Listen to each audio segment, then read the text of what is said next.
જો તમે પણ તમારા બાળકોને આ 5-10 રૂપિયાવાળા પેકેટ્સ ખવડાવો છો તો આ વિડીયો તમારા માટે છે. રિસેન્ટલી ગુજરાત ફૂડ સેફ્ટી ડિપાર્ટમેન્ટે આવા 75,000થી વધારે ફૂડ પેકેટ્સ સીલ કર્યા છે. જાણો છો એમાં શું હતું?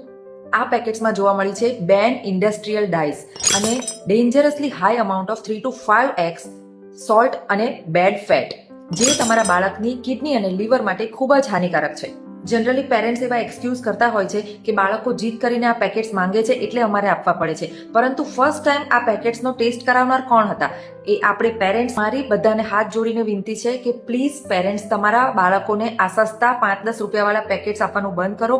એ તમારા બાળકની જિંદગી માટે ખૂબ જ હાનિકારક છે. તો આ હેબિટ બાળકોમાં આપણે જ પાડી છે એટલે એને સુધારવાની રિસ્પોન્સિબિલિટી પણ આપણી જ છે. તો બાળકોને આવા હાર્મફુલ કેમિકલ વાળા પેકેટ આપવાને બદલે ઘરે બનાવેલો નાસ્તો કે પછી ફ્રૂટ્સ આપવાની હેબિટ પાડીએ.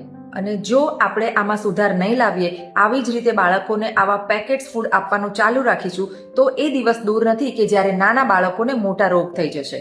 તો આ વિડીયોને વધારેમાં વધારે શેર કરો માતા પિતા સાથે, દાદા દાદી સાથે અને એ દરેક રિલેટિવ્સ સાથે કે જે બાળકોને આવા પેકેટ્સ ખવડાવે છે.